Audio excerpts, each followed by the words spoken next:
My name is Matt Core, and I'm a concept artist in the video game industry. Now, I've gotten a lot of questions about the specifics of how I go about making these digital paintings. A lot of people seem to have in their mind that it's a very confusing process. Well, I've gone ahead and created an online resource that'll hopefully demystify some of this process. Because the truth is, there's a lot of practice involved because it is artwork. But the computer part of it, using Photoshop, is really not all that challenging. So I've created these videos to distill the process that I use in Photoshop down into repeatable steps. And even though I love watching speed paint videos on YouTube, my approach is going to be a little different. Instead of showing you exactly how it is that I approach a single illustration, I want to try and communicate the general principles that I use so that you can then take them and apply it to whatever it is you want to work on. So we're going to start out slow, and by the end of these 5 videos, you'll be off and running. So now I'm going to show you the difference between using a mouse to draw versus using a Wacom tablet. So first I'm going to draw with my mouse.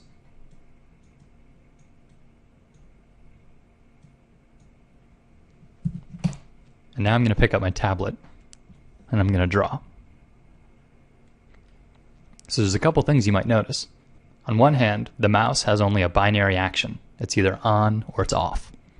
With the stylus, you have a gradation of pressure sensitivity to go from light to dark. Also, my motions can be much more fluid because it's a lot more like drawing with a pen than it is clicking with a mouse. So this is a crucial first step to get started. Now, before we get in too deep here, I'm going to take a step back and make a few definitions. So, in Photoshop terms, a palette is not what you'd think of in the traditional painting sense. Instead, whenever I say palette, I refer to a floating panel of information. When you open the window menu, you can hide or reveal palettes. So this is the layers palette. And at the bottom of the palette, you can see buttons that will create new layers and delete old layers. The vertical palette on the left side of the screen that you see right here is called the Tools palette. And this is going to be open almost all the time, and it contains things like the brush tool, the eraser tool, and your color swatches. And when you click a tool like the brush tool, the horizontal bar at the top of the screen will change. And this is called the tool properties. So as you see here, I've got opacity and flow. Those are properties of the brush tool. If I were to change it to the eraser, I'd have different properties up there. And now once you've got the brush tool selected, one of the most simple and common actions is to change the color on the brush. So to do that, you're going to go to the bottom of the tool palette and you'll see 2 squares of color. It probably defaults to a black square and a white square. Now the one that's overlapping the other is called the foreground color. And for our purposes, the foreground color is what's on your brush. So right now it's black. And if I want to change it, I click on this foreground square and a new window opens called the color picker. So you can manipulate the color here, choose one you like, and click OK. And now you have a new color on your brush. Now you're watching this video because you want to use Photoshop for painting. Now the fact is, other artists use Photoshop for all manner of purposes. Some use it for web design, others for photography. There's just a lot to it. When I'm painting in Photoshop, I'm only using a small fraction of what it has to offer. And that doesn't really slow me down. I don't need to use all of the different tools all the time. So it's good to know what bits of the interface you should have on screen and what bits you can just hide and forget about. The ones I like to display while working can all be found in the window menu. I like the tools, the layers, and the navigator. And I'll get into the details of each of these in the following videos. But for now, just know that this is the layout that I'll be using, and these are the 3 important palettes to have on screen. One of the most important parts about using the computer to paint is to let the software get out of the way. What you want to focus on is the fun part, the illustration. What you don't want to worry about is which button to press and where this and that menu is hidden.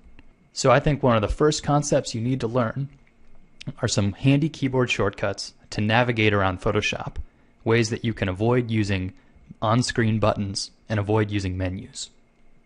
Specifically, the ability to zoom and the ability to pan. So if you want to zoom into your image, you could click the large mountains on the navigator or the small mountains to zoom out. But I'd argue that it's better to use a keyboard shortcut. And on the PC, that's Control plus and Control minus to zoom out.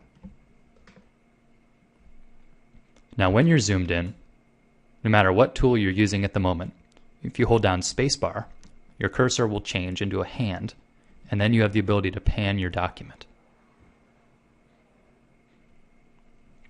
And finally, at any time, if you hit Tab, you'll hide the interface. And now you can paint full screen.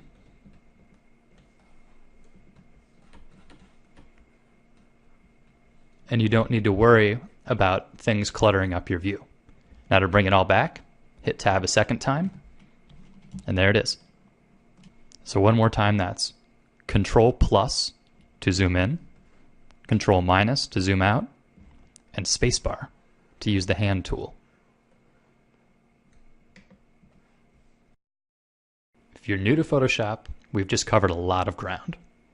Now when I'm learning new things, whether it's painting or whatever it may be, I like to review what it was I just learned in a safe environment.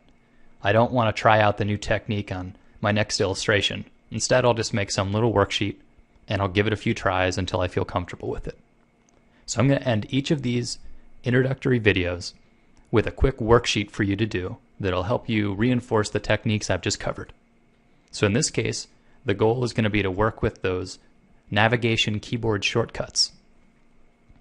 So the first step is to get the brush tool, and with the color picker, pick a red color. And in the upper left-hand corner of your canvas, draw a triangle.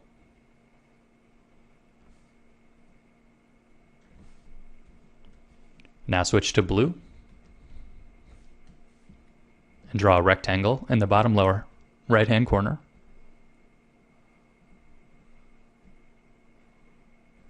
And finally, with green, make a sort of a squiggle path between the two.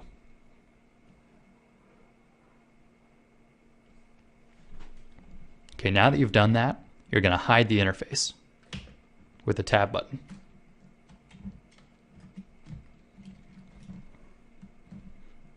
And your goal is to begin by zooming in to let the triangle fill the whole screen. And use the pan key, the spacebar, if you need to recenter. And then to follow this squiggle path all the way down to find the rectangle at the other end. And then zoom out to reveal the whole document. And then try it again. Zoom into the triangle. Follow it along.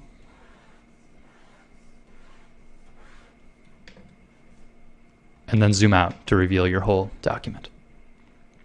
Now this may seem incredibly rudimentary, but believe me, getting really familiar with zoom and pan will make everything else about Photoshop easier.